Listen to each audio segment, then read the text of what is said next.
viewers, welcome back to Abiz Delight. நம்ம channel நீங்கள் இப்போ ஃபர்ஸ்ட் டைம் பார்க்குறீங்கன்னா சப்ஸ்கிரைப் பண்ணிவிட்டு பாருங்கள். ஸோ இன்றைக்கி நம்ம பைனாப்பிள் கேக் ரெசிபி தான் பார்க்க போகிறோம். அதில் நம்ம பைனாப்பிள் க்ரஷ் எப்படி பண்ணுறது, பைனாப்பிள் ஜெல் எப்படி பண்ணுறது அண்ட் பைனாப்பிள் ஸ்பாஞ்ச் கேக் எப்படி பண்ணுறதுன்னு பார்க்க போகிறோம். அதுவும் இல்லாமல் நம்ம இன்றைக்கி கிறிஸ்மஸ் டெக்கரேஷனோட என்டர் பண்ண போகிறோம். ஸோ இப்போ நம்ம வீடியோ ஸ்டார்ட் பண்ணலாம். ஸோ ஃபஸ்ட் வந்து நம்ம க்ரஷ் ரெடி பண்ணிக்கலாம். அதுக்கு நான் 1/4 கப் தண்ணி ஆட் பண்ணியிருக்கேன். 1/2 கப் ஃபைனாக சாப் பண்ண பைனாப்பிள் ஆட் பண்ணியிருக்கேன். ஸோ இந்த பைனாப்பிள் வந்து நல்லா வேகணும். தண்ணியோடு இது நல்லா வேகட்டும். கொஞ்ச நேரத்துக்கு இதை மூடி போட்டு ஒரு 10 மினிட்ஸ்க்கு இது லோ ஃப்ளேமில் விட்டுடுங்க. இப்போ பார்த்தீங்கன்னா பைனாப்பிள் வந்து நல்லா வெந்துடுச்சு. ஸோ இதுக்கப்புறம் 1/3 கப் வந்து இதில் சர்க்கரை ஆட் பண்ணிக்கோங்க. சர்க்கரை ஆட் பண்ணதும் இது கொஞ்சம் தண்ணி விட ஆரம்பிக்கும். ஸோ கொஞ்சம் நேரம் இதை இப்படியே குக் பண்ணுங்கள். இது லோ ஃப்ளேம்லேயே குக் பண்ணுங்கள். இப்போ வந்து இதை வந்து நம்ம ட்ரைன் பண்ணி எடுத்துக்கலாம். இதை வந்து நம்ம சுகர் சிரப்பாக யூஸ் பண்ணிக்கலாம். ஃபில்டர் பண்ணி எடுத்துக்கிட்டு இந்த வடிகட்டினதை வந்து நம்ம மேலே டாப்பிங்காக ஆட் பண்ணிக்கலாம். ஸோ இப்போ இந்த ரெண்டுத்தையும் எடுத்து தனியாக வச்சுக்கோங்க. ஜெல் ரெடி பண்ணிக்கலாம். 3 டேபிள் ஸ்பூன் சர்க்கரை ஆட் பண்ணிக்கோங்க. 1 டேபிள் ஸ்பூன் சோள மாவு ஆட் பண்ணிக்கோங்க. 1/3 கப் வந்து தண்ணி ஆட் பண்ணிக்கோங்க. இப்போ வந்து இதை நல்லா மிக்ஸ் பண்ணிட்டதுக்கு அப்புறமா அடுப்பு ஆன் பண்ணுங்கள். அடுப்பு ஆன் பண்ணி இதை நல்லா மிக்ஸ் பண்ணிகிட்டே இருங்க.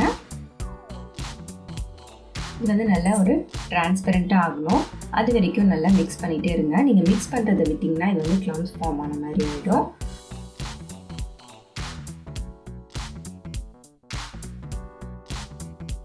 ஸோ அதுக்கப்புறம் ஒரு 2 drop yellow colour gel colour நான் ஆட் பண்ணுறேன். அதை நல்லா மிக்ஸ் பண்ணிவிட்டு இப்போ இதை ஒரு பவுலில் நான் ட்ரான்ஸ்ஃபர் பண்ணிக்கிறேன். அதுக்கப்புறமா இதை நம்ம கோனில் ஊற்றி வச்சுக்கலாம். இப்போ வந்து கேக் ஸ்பாஞ்ச் நம்ம ரெடி பண்ணிக்கலாம். 1/2 கப் நான் மைதா எடுத்திருக்கேன். இது வந்து 4 டேபிள் ஸ்பூன் வரும். ஸோ அதை ஜலிச்சிக்கலாம். அது கூட 1/4 teaspoon baking soda, 1/2 teaspoon baking powder, இது ரெண்டுத்தையும் போட்டு நல்லா ஜலிச்சு எடுத்துக்கோங்க. ஜலிச்சதுக்கப்புறமா இதை நல்லா வந்து மிக்ஸ் பண்ணிக்கோங்க. அப்போ தான் வந்து பேக்கிங் பவுடர், பேக்கிங் சோடா எல்லாமே வந்து நல்லா மிக்ஸ் ஆகும். ஸோ ஒரு பவுலில் 2 முட்டை நான் எடுத்திருக்கேன். ரூம் டெம்பரேச்சரில் இருக்கணும். அதில் 1/2 டீஸ்பூன் வெண்ணிலா எக்ஸ்ட்ராக்டும் 1/2 டீஸ்பூன் பைனாப்பிள் எசன்ஸும் ஆட் பண்ணிக்கோங்க. பவுடர்ட் சுகர் வந்து ஒரு 1/2 கப் ஆட் பண்ணிக்கோங்க. இது கூட ஒரு பிஞ்ச் சால்ட் போட்டு இதை நல்லா பீட் பண்ணிக்கோங்க. ஸோ இப்போ இதை நல்லா பீட் பண்ணிக்கோங்க. இந்த எல்லோ கலர் மாதிரி நல்லா ஒயிட்டாக வரணும். அது வரைக்கும் நம்ம ஸ்பீடை வந்து இன்க்ரீஸ் பண்ணி பீட் பண்ணிகிட்டே வாங்க. லோ ஸ்பீட்லேருந்து ஹை ஸ்பீடுக்கு. இது ஒரு 2-3 மினிட்ஸ்லேயே வந்து பீட் ஆகிடும். இப்போ பார்த்தீங்கன்னா நல்லா ப்ளஃபியாக ஒயிட்டாக வந்திருக்கு. ஸோ அது வரைக்கும் பீட் பண்ணி எடுத்துக்கோங்க. நீங்கள் பீட் பண்ணி எடுத்ததுக்கப்புறமா இந்த மாதிரி ரிப்பன் கன்சிஸ்டன்சி இருக்கணும். ஸோ அது கூட 2 டேபிள் ஸ்பூன் வந்து மெல்டட் பட்டர் அப்படின்னா ஆயில் ஆட் பண்ணி இதை வந்து ஒரு 30 செகண்ட்ஸ்க்கு லோ ஸ்பீடில் பீட் பண்ணிக்கோங்க. அதிகமாக பீட் பண்ண வேண்டாம். இது கூட நம்ம ட்ரை இன்க்ரீடியன்ட்ஸ் எடுத்து வச்சுருக்கோம் இல்லைங்களா, அதை பேட்ச் பை பேட்ச் ஆட் பண்ணி மிக்ஸ் பண்ணுங்கள். கூட வந்து 2 டேபிள் ஸ்பூன் பாலை வந்து கொஞ்சம் கொஞ்சமாக ஆட் பண்ணி மிக்ஸ் பண்ணுங்கள். ஒரு பேட்ச் நல்லா மிக்ஸ் ஆனதுக்கப்புறமா செகண்ட் பேட்ச் ஆட் பண்ணுங்கள். ஸோ இது மாதிரி நீங்கள் கம்ப்ளீட்டாக மிக்ஸ் ஆனதுக்கப்புறமா தான் வந்து 3rd பேட்ச் அந்த மாதிரி ஸ்டெப் பை ஸ்டெப்பாக ஆட் பண்ணிட்டு வரணும். மொத்தமாக போட்டு நீங்கள் மிக்ஸ் பண்ணிங்கன்னா உங்கள் கேக் வந்து ஃப்ளஃபியாக வராது.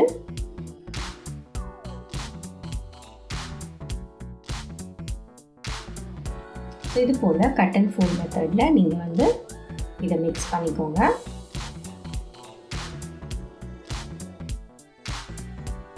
இப்போ எல்லா பேட்சும் நம்ம ஆட் பண்ணியாச்சு. இந்த சைட்ஸில் இருக்க மாவெல்லாம் இந்த மாதிரி ஒரு ஸ்பேட்சுலாக வச்சு மிக்ஸ் பண்ணிக்கோங்க. கேக் பேன் வந்து நான் ரெடி பண்ணி வச்சுருக்கேன். பட்டர் பேப்பர் போட்டு ஆயில் க்ரீஸ் பண்ணி அதில் வந்து இந்த பேட்டரை ஊற்றிக்கோங்க. இதை வந்து 25 மினிட்ஸ்க்கு 180 டிகிரி செல்சியஸில் ப்ரீஹீட் பண்ண ஓவனில் இதை வச்சு பேக் பண்ணி எடுத்துக்கோங்க. பாத்திரமாக இருந்தாலும் அதே தான் டைமிங். ஸோ இப்போ வந்து இது பேக் ஆகிடுச்சு. கேக் வந்து கம்ப்ளீட்டாக கூலானதுக்கப்புறமா இதை 3 லேயராக கட் பண்ணிக்கோங்க. கேக் பார்த்திங்கன்னா எவ்வளோ ஃப்ளஃபியாக இருக்குன்னு தெரியும். ஸோ இப்போ வந்து நம்ம டெக்கரேஷன் ஸ்டார்ட் பண்ணலாம். ஸோ ஒரு 1/2 kg கேக் போர்டு எடுத்துக்கோங்க. அதில் வந்து கொஞ்சமாக க்ரீம் அப்ளை பண்ணிவிட்டு டாப் லேயரை வந்து ஃபஸ்ட்டு ப்ளேஸ் பண்ணிவிடுங்க. அதுக்கு மேலே இந்த சுகர் சிரப் ஆட் பண்ணிக்கோங்க. பைனாப்பிள் சிரப் நம்ம எடுத்து வச்சோம்ல, அதை ஆட் பண்ணிவிட்டு இந்த க்ரீம் அப்ளை பண்ணிக்கோங்க. அதுக்கு மேலே இந்த பைனாப்பிள் க்ரஷ்ஷை வந்து மேலே ஆட் பண்ணிக்கோங்க. மிடில் லேயரை மிடில் ப்ளேஸ் பண்ணிடுங்க. மறுபடியும் அதே ப்ராசஸை ரிப்பீட் பண்ணுங்கள். க்ரீம் அப்ளை பண்ணிவிட்டு மறுபடியும் அதே மாதிரி இந்த பைனாப்பிள் க்ரஷ்ஷை வந்து ஆட் பண்ணிக்கோங்க. நம்மளோட பாட்டம் லேயரை வந்து டாப்பில் ப்ளேஸ் பண்ணிக்கோங்க. அப்போ தான் வந்து உங்களோட ஃபினிஷிங் நல்லாயிருக்கும். மறுபடியும் அந்த சுகர் சிரப் ஆட் பண்ணிவிட்டு க்ரீம் அப்ளை பண்ணிக்கோங்க. ஃபஸ்ட்டு டாப்லேருந்து அப்ளை பண்ணிக்கோங்க. அப்புறம் சைட்ஸ் வந்து இந்த மாதிரி க்ரம் கோட் பண்ணி எடுத்துக்கோங்க. க்ரம் கோட் பண்ணிவிட்டு எடுத்து ஃப்ரிட்ஜில் கொஞ்சம் நேரம் வச்சுருங்க. அதுக்கப்புறமா எடுத்து ஃபைனல் கோட்டிங் நம்ம பண்ணிக்கலாம். ஸோ சைட்ஸில் மட்டும் க்ரீம் ஆட் பண்ணியிருக்கேன், ஏன்னா மேலே வந்து நிறைய க்ரீம் இருக்குது ஆல்ரெடி. ஸோ இப்போ வந்து நான் ஃபைனலாக கேக்கை வந்து கோட் பண்ணி எடுத்துட்டேன். இப்போ இதுக்கு மேலே வந்து நான் சைட்ஸில் மட்டும் இந்த மாதிரி ஒரு இம்ப்ரெஷன் கொடுத்துக்கிறேன்.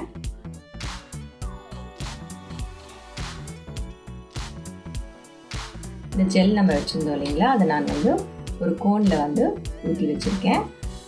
ஸோ அதை வந்து ஊற்றி ஸ்ப்ரெட் பண்ணிக்கோங்க மேலே மட்டும். இந்த மாதிரி ட்ராப் ஆகிற மாதிரி நான் பேட்டர்ன் போட்டுக்கிறேன். ஸ்ட்ராபெரிஸை வந்து இந்த மாதிரி கட் பண்ணி எடுத்துக்கோங்க.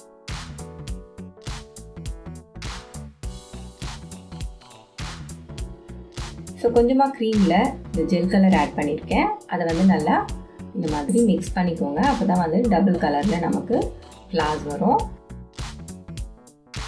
ஸோ நடுவில் மட்டும் ஒரு 5 ஃப்ளார்ஸ் மாதிரி நான் போட்டுக்கிறேன். அதுக்கு மேலே இந்த ஸ்ட்ராபெரிஸை வந்து ப்ளேஸ் பண்ணிக்கிறேன். இப்போ க்ரீம் மேலே ஆட் பண்ணிக்கோங்க. இதோட ஃபேஸோட இது வர்றதுக்காக மேலே வந்து டாப்பில் இந்த ஸ்ட்ராபெரியை தொப்பி மாதிரி மேலே வச்சுட்டு சாக்லேட் கேனச் இருந்ததுன்னா இது மாதிரி கண்ணு பால் வர விடுங்க.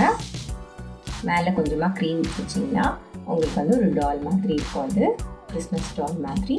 ஸோ இந்த டபுள் கலர் வச்சுருந்தோம் இல்லைங்களா, அதுவே நான் சைட்ஸை வந்து டெக்கரேட் பண்ணிக்கிறேன். ஸோ அவ்வளோதான் வியூவர்ஸ்.